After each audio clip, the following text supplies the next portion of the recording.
Hello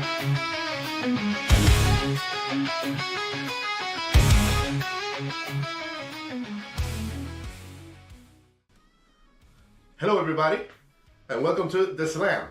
Today, myself, Coach Gabe, and Coach Maddie will be introducing a new addition for our club, Coach Eric. So, Eric, you've been coaching for quite some time. You've even coached me since I was around 14 or 15 years old, roughly around the same time that Gabe had started coaching me. How did you get into volleyball? It's kind of like, it goes way back and I'm really old, so it's a long story, so I'll just shorten it for you.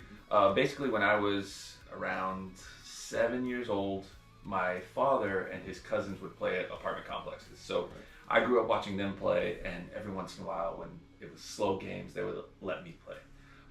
And so, I mean, that wasn't like real volleyball, it was just like backyard volleyball. Yeah. Then when I was playing football in college, and financial aid fell through, and I came and I went to the Riata, which is in Austin, and that's where I met my beach coach. He taught me everything about doubles beach volleyball. Mm-hmm. This was when I was 22, so had all that recreational volleyball. Starting at 22, I started really training in the sand. Mm-hmm. All right, so according to that story, safe to say that you only play sand volleyball, or you played indoor also 6-on-6? So I've dabbled in indoor. I would say I'm a better coach than I am a player indoor. But on the sand, I think I excelled more in the sand than I ever did indoor. Right, definitely. I mean, it's nothing compared to me. You know my story, right? Even though I'm from Puerto Rico and we have the best beaches in the world, right, arguably, right? I'm honestly not primarily a sand player, so I'm very thankful that we have Coach Eric with us, starting with us strong in Three Nails Ranch, right? And to talk to us a little bit about more TNR, right? We call it Three Nails Ranch. What you can say about that, Maddie, about that initiatives? Being that I played sand and everything, I started this back when I was around 21, 20-ish. So I want to say that whenever I started it, there was not a whole lot of stimulation in the area for it. It's pretty much untapped. I had to go to Austin for it, and that's honestly where I met Coach Eric. And he started training me when I was like 14 or roughly, and they put me on a 12s court just to see if I could even play.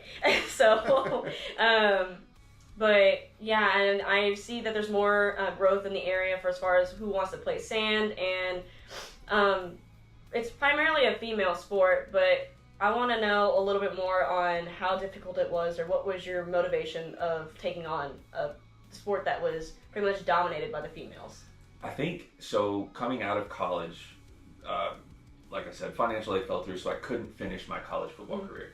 So I came into it, but being a young male, you're trying to find ways to get into a sport that you love, but what better way as a young man to come to a beach and see so many athletic women playing this sport. I mean, it was one of those things where I need to play this sport because there's so many women playing, and then that was my motivation getting into it. But then when I started playing and my coaches found me and I realized, hey, I could be better at this than I ever was at football, that's when it took off. That was my motivation. Just somebody telling me like, hey, if you do it this way, you can probably make some money doing this. So my motivation went from what it started as to, hey, I could be really good at this.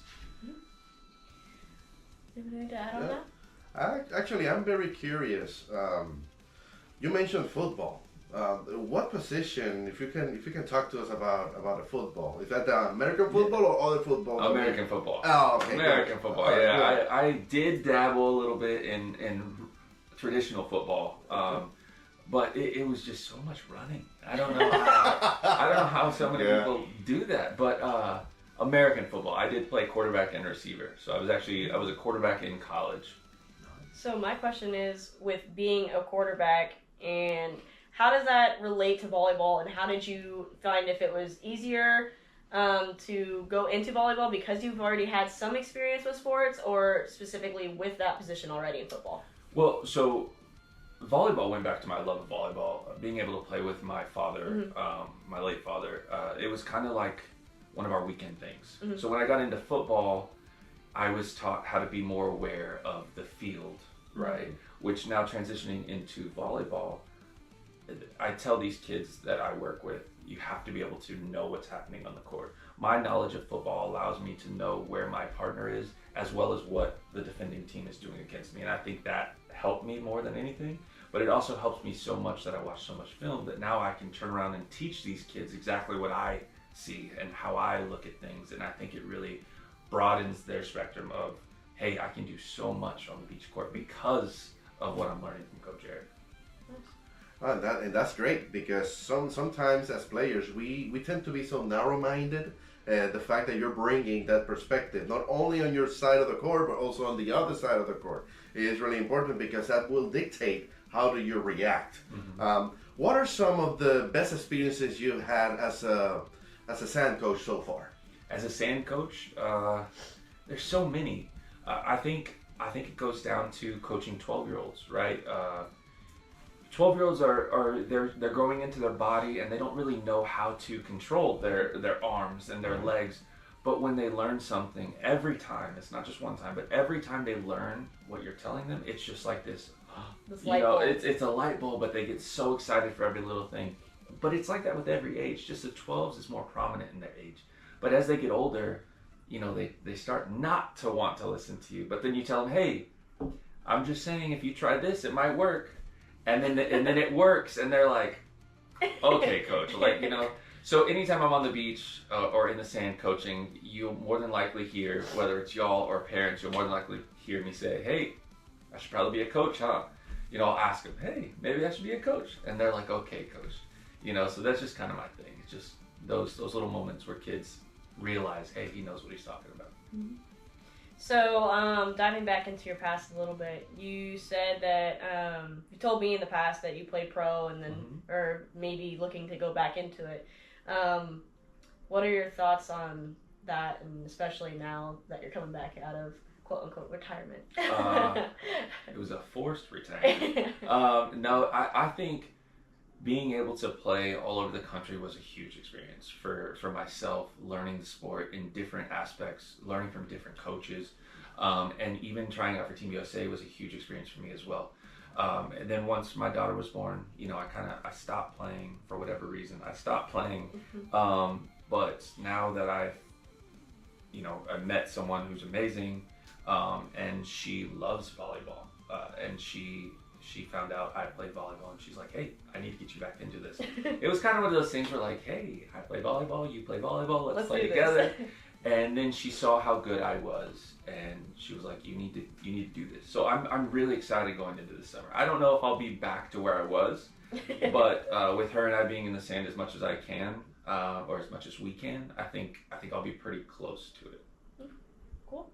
One of my last questions for me is, what are your goals as far as taking over TNR and where you want to see this grow into the future? My goals for TNR, honestly, is just to grow. I don't like to set too high of goals because I want them to be attainable. I think first year, I want to see the girls learn to enjoy beach. I want to see the girls grow. I will not go as far as and say, hey, 3 of our girls are going to be signed by the end of the season, because I don't know if that's attainable, right? I would love for it to be attainable, and I would love for that for the girls and for the program and for myself, right? But I think with all the talent that CTX Slam and TNR have, I don't see why that couldn't be a possibility here in the very near future. So that's goals are get them to love the sport, see growth in every kid that comes out in the sand, and let's see what happens in the future. Yeah. It's very exciting having you, Henry. And the fact that you bring all those experiences from a different perspective, like Maddie was saying in the beginning, heavily dominate female sport, having that male figure, same as me, right? But it comes with a lot of challenges. But the good thing that I can see, in our chemistry today is that we're up for that challenge. We're up to overcome every obstacle, and with every player that comes, not only TNR but also the CTX Slam, right? We're gonna do our best as coaches.